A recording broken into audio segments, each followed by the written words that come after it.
Hey guys, welcome back to another episode of the Mind Muscle Connection podcast. Today is a solo episode, and I have a topic I want to dive into. I think will be super interesting here for people to just give a little bit of a different sort of train of thought around building muscle, right? And it's going to be a potentially unpopular opinion. Maybe it won't be, but I think it will be for some people who maybe have listened to the podcast and everything like that. Definitely stick around for that. But first, before I dive into that and we go into that topic, I want to go over my body recomp checklist. So it's in this checklist, I dive into the two different types of body recomp, why focusing on body composition over scale weight is important, what body recomp is, and then 10 things you need for a body recomp. So definitely make sure you go and check that out, and you can grab that in the show notes there.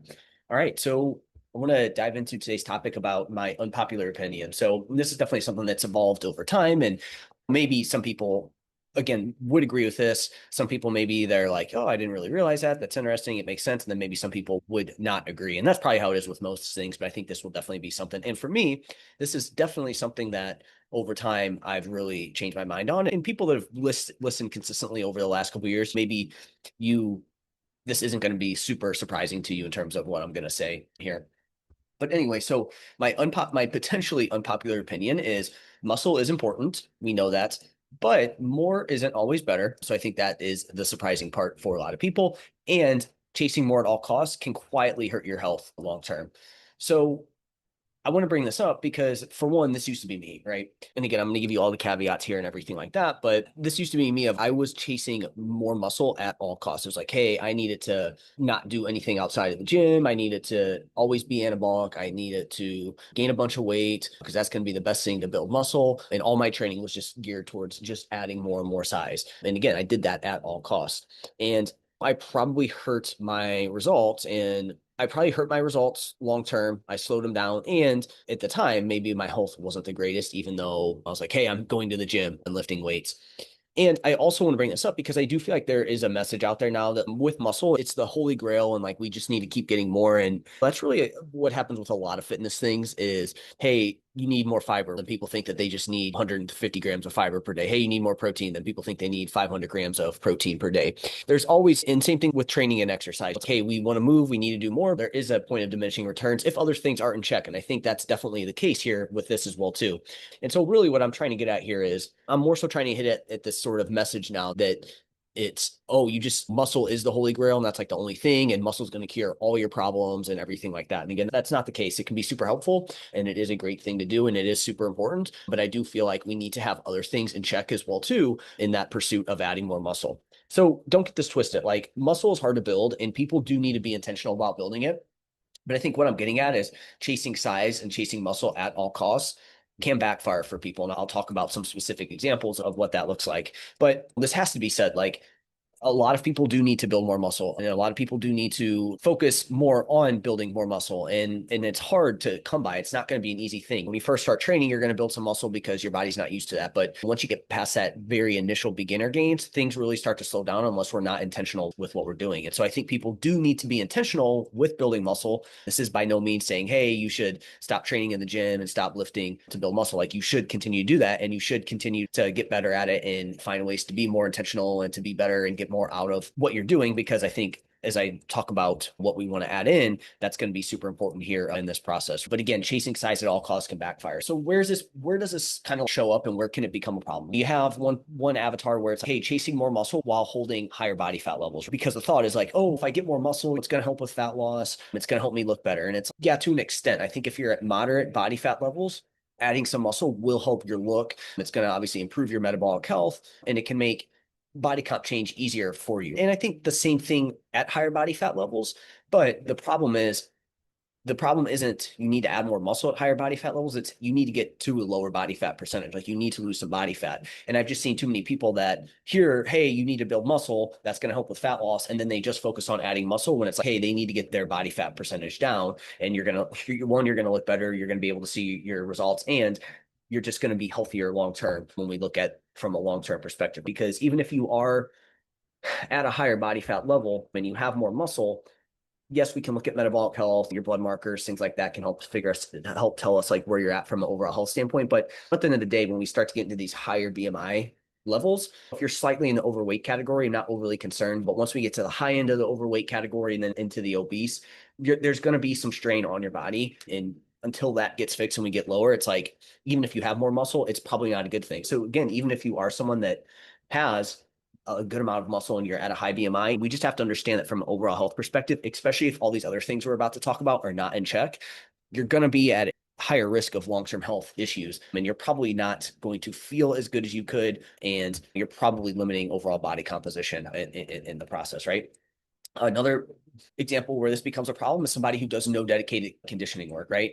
Again, there's the mantra of, hey, just build more muscle and do your steps and you're good to go. Again, I think we want to stay active. We want to get more movement outside of the gym. We want to get a lot of steps in, but you need to increase that intensity. You need to do something that is higher intensity for you. My thought is if you lift a lot and walking is high intensity for you, again, we need to improve our cardiovascular fitness.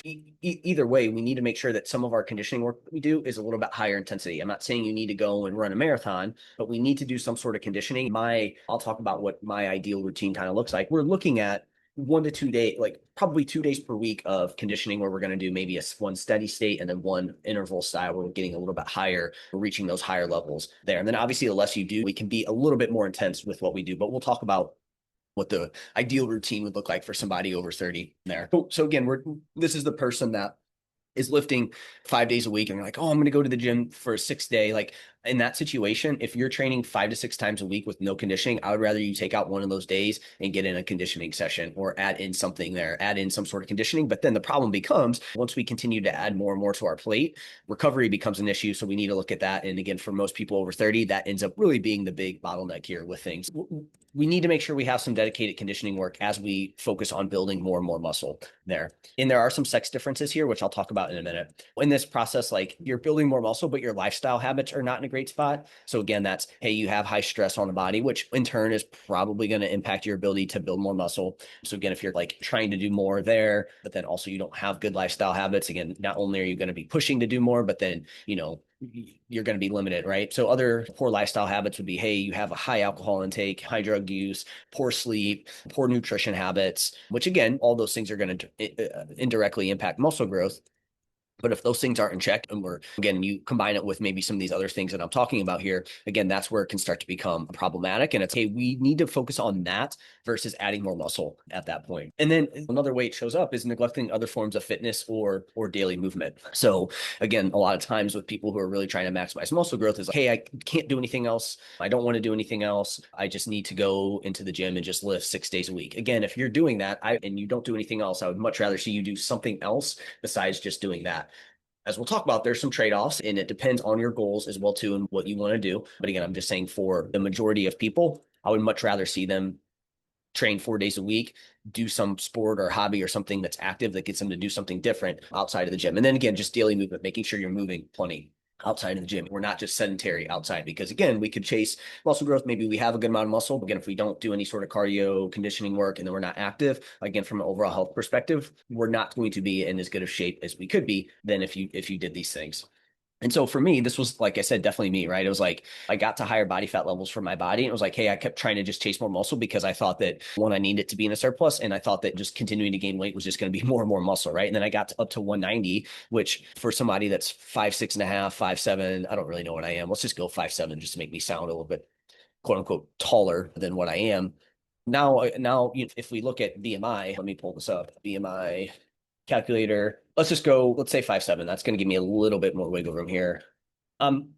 Basically at the very high end of overweight at that point. And again, it's like you could sit here and argue and be like, you have more muscle, etc. But at the end of the day, like I'm almost to the obese. I would be almost at the obese category. And I wasn't doing conditioning work. I wasn't getting much movement in outside of the gym. This was right around college time. So obviously the younger you are, you're going to have a little bit more wiggle room here with this. But again, I was drinking, didn't have good sleep habits. I definitely didn't do any conditioning work, like I said. And that was a period of time where I was like, oh, if I do anything outside of lifting weights, I'm going to lose muscle. It's not going to be productive towards building muscle. And it's okay.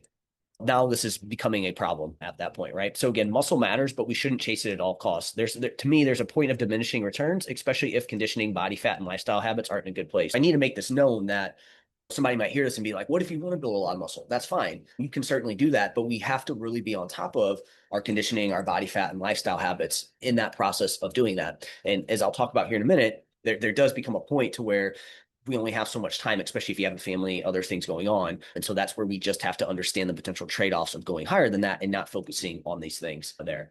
So I want to now switch to the sex difference caveat. So women tend to have higher muscle quality at baseline compared to men. So what that means is they often don't need as much conditioning to keep muscle quality high. Part of that has to do with like how quickly their muscle, like their protein turnover. Protein turnover, you would think it would be a negative from a muscle quality standpoint, but it's actually a positive because the quicker we can turn over protein in our body, you get rid of some of those older proteins, and it keeps things just more quote unquote healthy in a sense, right? So women tend to have a higher muscle quality at any given muscle. And again, this is generally speaking there. So again, what that means is one of the things we can do to keep muscle quality high is to make sure that we do some conditioning and things like that. And to me, that told me that women probably they don't need to focus on the conditioning side of things as much as say men would need to. Okay. And saying this though, women, they're them maintaining muscle, building muscle it's impacted by stress more. And what that means is if they have a higher stress load on their body, again, there's different ways that we can have higher stress load on our body. It can be psychological, it can be poor circadian rhythm, it could be just gut health, it could be poor meal timing, whatever it is, like it's very dependent on the person. And you combine all those things, it's not just one thing. And then on top of it, if you add in something like extreme fasting or extreme deficits or just chronic deficits, their body's going to be more sensitive to like their muscles are more impacted by that, meaning one, it'd be harder to build, but then also to maintain, right? It'd be a little bit easier to lose lean body mass in those processes. So that needs to be balanced. And what this means is if you're always fat loss dieting and always like just doing a bunch of cardio, in your as a woman, then you need to focus a little bit more on building muscle, in my opinion. And that probably means that we could push closer to give you my numbers here in terms of how many weight training sessions per week. We're probably looking at being on the higher end and maybe being a little bit on the lower end when it comes to the conditioning side of things. It does depend on the person overall, right? Like some things, as I'll talk here in a minute. On the flip side, if you're overweight, then just adding more muscle isn't going to solve the problem, right? Like you probably need to do a little bit more conditioning overall, and you need to obviously get to better body fat percentage. When you could still focus on building muscle, like you still want to do that, you still want to maintain, but you can't be at, you don't want to be overweight, not do any conditioning, and then also just, hey, now I'm just going to try and build more muscle and that's going to solve all my problems, because that's not at the root of the issue. But I would say most women that listen to this are probably going to fall into that. Hey, they've been doing a lot of fat loss dieting and they've been doing a lot of cardio. So for them, they then understanding that women have higher muscle quality, for them, it's going to be a little bit more important to focus on building muscle and being more intentional. So they would fall more on that side of things. Whereas my men, most of them are going to be probably more muscle focused, no dedicated conditioning, lifting 5 to 6 days a week, neglecting other forms of fitness or daily movement. And so like they need to focus a bit more on that, generally speaking. And so what does this look like in real life? Real quick before I go into that. But as I said, I've also seen on the flip side where, again, women are overweight, they're lifting 5 to 6 days a week, not doing any cardio, and it's, hey, we need to work on that. So it is dependent on where the person's at, but generally speaking, that's the sex different caveat there. And so what does this look like in real life? So again, you're looking at someone who's lifting 4 to 6 days plus per week with zero cardio. They're trying to gain muscle despite being in higher body fat ranges, right? It's like, hey, you don't need to be in a surplus. You're already in a higher body fat range, and you don't necessarily need to just continue to push more muscle growth there, right? Now, obviously, there's going to be certain things that may call for that if you're a power lifter or something like that, but that's where we have to choose between performance and health at that point, and aesthetics. Maybe this looks like in practice someone that's never run a fat loss phase because they're afraid to lose all their muscle. And it doesn't have to be, you don't have to have all these. It could be multiple ones of these. It could be all these. I think the more you have of all these, the more you need to, your costs of building more muscle are a bit higher than somebody else. Maybe you don't have any hobbies or sports outside of the gym. All you do is train 4 to 6+ days per week, and you go to the gym for a couple hours at a time. You're living in a surplus or always pushing a surplus year round, right? You're never getting into that low energy state, whether that's a fat loss phase every once in a while throughout the year, or you're never doing any sort of like cardio fasted a couple times a week, right? I talked about that a couple weeks ago, something like that. And maybe you lift, but you feel low energy, your joints feel beat up, you just don't feel good, right? That would be someone that is, at this point, you're getting to the point to where you don't necessarily need to continue to add more muscle. You need to focus on some of these other things. And I bring this, here's what I think should be people, especially when you're over 30, right? We're not someone who's trying to compete from like a physique bodybuilding show. Maybe you're not competing from like a powerlifting standpoint or any other sort of performance-based thing. And that's the thing when it comes to performance is there is that, as I was just saying, something People tend to think athletes are super healthy and like they're going to have the most like long-term health. Yeah, I mean, they're healthy in the sense that they're active, but sports and anything like that is not the most healthy on the body. There is that trade-off at some point, and you just have to be willing to make that sacrifice if that's what you want to do. And so it'd be no different than a bodybuilder trying to gain as much muscle as possible. To me, I think a better long-term target for people that again that are not doing that, are 30 plus, you have other responsibilities and obligations. It should be to one, hit a good baseline of muscle. What does that look like? I think that looks like, hey, you're training at least 2 times a week and you're eating enough protein and you're progressively overloading and you're training over time. I think that's a good baseline of muscle. And you obviously just give that time and you should be good to go there from a baseline of muscle standpoint, right? If you don't do any of that, then you obviously need to do that because I'm going to talk about exact numbers here. And spoiler alert, I don't have any specific numbers you need to hit or anything like that. And then from there, I think our goals need to be, so you have that good baseline of muscle. You're looking at, hey, at least 2 times a week, you're training, you're doing that, you're eating enough protein, you're doing that for years on end there. Conventionally, you're going to have a good baseline of muscle. From there, I think then you should be as muscular as one you want to be in terms of your goals, but also lifestyle and how much recovery and lifestyle allows for you to be. But in saying that, so if you want to build more muscle, you certainly can. However, we need to do these other two things too. We need, or these other two things. We need to keep body fat in a healthy range. Okay. And we need to stay in the best cardio shape you reasonably can. So what that means is we don't want to chase more muscle at the cost of not doing enough cardio. We don't want to chase more muscle at the cost of poor lifestyle habits. We don't want to chase more muscle at the cost of getting to higher body fat levels. Hey, you need to be in a surplus, you need to keep building more muscle. So we want to get to that healthy body fat range. This is one that I will give a number on, but here's the thing with these numbers is it's tough to know for sure because there's really no 100% accurate way to measure your body fat percentage. But you're probably looking at for men anywhere from 10 to 20%, probably closer to 10 to 17%, I think would be a good range for men. And then women, you're looking at anywhere from like 20 to 30% there. Obviously, if you want to be a bit leaner, you need to be on the lower end of those. But I think those are good, healthy ranges for somebody to be in there. And then again, just do as much, try to be in as best cardiovascular shape as you can. Now, for most people, though, the bottleneck isn't going to be effort here. It's going to be recovery capacity and time. And so what this means is we need smarter training, we need smarter nutrition, and we need better recovery and smarter recovery and lifestyle habits as we get into our 30s and beyond. Because, like I said, the bottleneck is going to be time and recovery because people can't, because if we're trying to get as jacked as we can while being in as good of cardiovascular shape as we can, there's going to be that limit to what you can do, right? If you want to continue to build more and more muscle, you need to put the time into that. You need to put the volume into that. You need to put the recovery into that. And if you do more and more cardio, that's going to cut into those things, right? And vice versa with cardio. The more cardio you do, the less you're going to be able to. It's going to be harder to continue to build more and more muscle. There's going to be that constraint. Now, there's genetics in this where there's going to be freaks that can do this and with less effort, and other people have to be super intentional with it. But I think for most people, once you get past that base of muscle and you want to keep building, then you should build as much muscle as you can within the given constraints that you have. And obviously continuing to do more and more cardio. And again, what does that look like for people? It's hard to give exact numbers, but to me, that's what we should that's what I want to aim for. And that's what I think most people should be aiming for. You know, what this means is for one person, it's, hey, I can only train 3 days. I can only train 4 days a week in the gym. Then for you, then it's your constraint is, hey, we need to maximize 3 days of lifting and 2 cardio sessions. And one of those days, you're probably going to have to double up. So what does that look like? And also, what is your biggest limiting factor as well, too, right? Have you never done cardio? Hey, we need to probably focus a little bit more on that for a period of time and vice versa. But you may have someone that can go to the gym 6, 7 days a week. That's going to look a little bit different, right? With them, we could do 4 days of weight training. We could do 2 to 3 days of conditioning, right? Especially if they have good lifestyle practices in place, they're eating well and they're recovering well. And all those go hand in hand. So for that person, we have more wiggle room here there. But again, we're still going to run into a just time constraint no matter what. Just that time constraint is going to look different from person to person on what exactly that's going to look like. So obviously, the more busy, the more things somebody has going on, we have to be reasonable. You're not going to be able to be Chris Bumstead level muscle and I don't know a good endurance person. And even if you had all the time that Chris Bumps had to be able to do that, you're still not going to be able to do it because you run into this issue now of being that muscular is going to come at a cost of you're just not going to be able to, your conditioning is not going to be able to keep up with that. Eric, and he could do as much as he wants, but I would imagine that at some point there's that balance of, hey, you're just not going to be able to keep up the conditioning aspect of it. Again, he's probably, I'm sure he's looking at his blood work and he's doing all those things to stay as healthy as possible. But as I said, like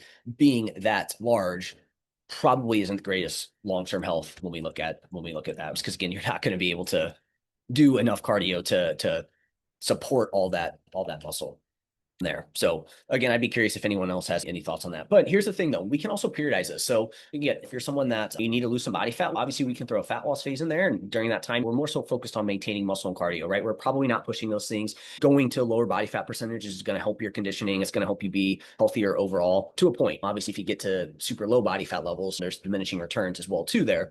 But that in itself is going to help with your conditioning as long as we're doing at least 1 to 2 days. And then we're just trying to maintain muscle during that time. And then the rest of the time, we can run a building phase, right? And maybe this looks like, hey, you're doing 1 to 3 blocks that where you prioritize conditioning. So you're doing a little bit more conditioning work for those blocks. And then you switch to 1 to 3 blocks of where you're periodizing hypertrophy style work, right? And then maybe you have some mix phases where you're trying to do a little bit more of both in testing the boundaries. That's where I'm at right now, where my kind of periodization was, hey, more periodizing conditioning with 3 days of weight training and 3 days of cardio. Now it's 2 to 3 days of cardio with 4 days of lifting there, right? So I'm more in a mixed phase, leaning towards a little bit more muscle growth right now because I just took a break from that. So you can also periodize this. You don't have to, it doesn't have to be one or the other all the time. So we're able to periodize it if we want to hit these numbers that we want to hit. Now I'll go over the routine. And this is probably a good time to go over the routine. So really to me, the routine that all people over 30 who want to look and feel good should be, as I said, lift 2 to 4 times per week. And in these training sessions, we want to be focused on strength and muscle growth. Strength being, hey, you want to lift some in like the 4 to 8 rep range, and then hypertrophy, you want to lift in like mainly the 6 to 12 rep range, focused on progressive overload. You can go slightly higher in the rep ranges if you need to. We're training close to failure most of the time. Obviously, when we're training in more that 4 to 8 rep range, we're probably a couple reps away from failure there. That's what that looks like, right? We're trying to hit all our movement patterns to make sure that we're hitting our entire body a couple times per week. Obviously, if you train twice a week, it's going to be more full body. If you're training 4 times a week, you can do more upper lower split there. And there's some ways to manipulate it to make it a little bit more upper bias versus lower bias, depending on what you need specifically. But look, if you're someone who maybe you've always focused on building muscle, maybe for you, it's like, hey, you need to have a phase where you're closer to 2 to 3 times a week from building muscle standpoint. And we're really working on improving your training quality. You're getting more out of less now, essentially. Because this is a conversation I had with Alex Viata, where we talked about when you start to do other things besides just weight training, you start to become a little bit more effective and efficient with what you do, because you have to be. And so I think it can be helpful from that standpoint. But again, if you're someone who has always been maybe you've always been a little bit more cardio focused, I think getting up to 4 times a week is going to be super beneficial for you. And again, we'll talk about men versus women and what that may look like. I want somebody to do 2 to 3 cardio sessions per week. You're looking at either 1 to 2 steady state or 1 to 2 interval style. Again, this is going to be dependent on what have you done in the past. If you've always done like long distance endurance, maybe for you it'd be beneficial to do closer to 2 interval styles. But we also need to make sure recovery is there. So it does depend on the person. But again, we're looking at 2 to 3 cardio sessions, at least one of each being more interval, higher intensity style, and then one being a little bit more steady state there. But again, steady state doesn't necessarily mean it needs to be 90 minutes super long either. It can be 20 to 30 minutes at a pace that you can keep up for that 20 to 30 minutes too. It just depends on time and recovery and everything like that. We're hitting 8 to 10K steps per day outside of the gym. And then I also think playing a rec sport or active hobby here and there, and this can replace a cardio session in some of your steps. To me, this is a well-balanced program that's going to hit everything that we need to hit there for this, right? Again, this may look like someone who, let's take a guy that's been training 5, 6 days a week, has never done any cardio, never done anything outside the gym. For them, I'm looking at, hey, you're probably going to have, we should do a training cycle for a period of time where you're closer to 2 to 3 times a week of lifting, maybe closer to 3 cardio sessions per week. You're going to play a rec sport and active hobby, and you're going to hit your 8 to 10K steps per day. I think for you, that's going to be beneficial. And then you take a female who's maybe focused more on cardio, fat loss all the time. It's like, hey, we need to do maybe 1 to 2 cardio sessions. You're going to lift 4 times a week. You're going to hit your steps outside the gym, and maybe you do play some sport or do some hobby that keeps you active outside of the gym. That's what we're looking at there.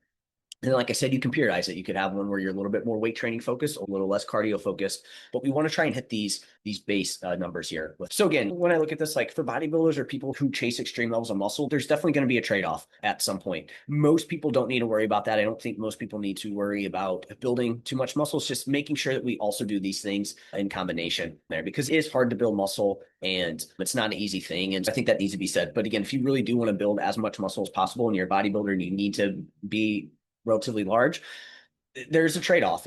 But as we know, competing isn't the most healthy thing long-term anyways. You still need to balance that.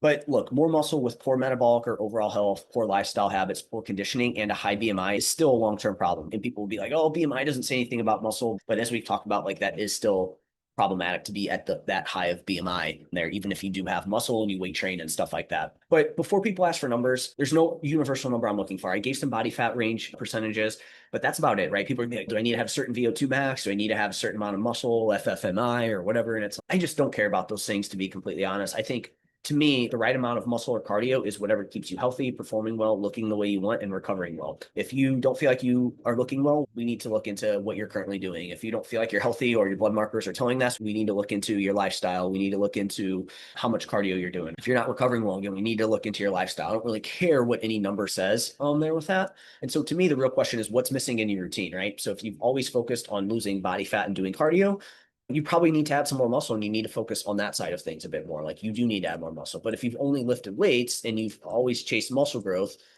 and you've never done any cardio, you probably need to add in some cardio, right? So hopefully this is all helpful for you. Don't complicate this. There's no exact number we're trying to hit here with that. So I hope this was helpful and gave you some insight. Again, I'm a huge fan of building muscle. I think it's super important. I love to build muscle. I think we need to make sure that we're not doing that at all costs and neglecting other forms of fitness to just build more muscle. Is really the main takeaway here with this. So if you found this podcast to be helpful in any way, if you could leave a rating and review, that will help more people find it. And then if you haven't yet, give me a follow on Instagram, Jeff, HOEHN_. That's where I'm most active. And I'll talk to you soon.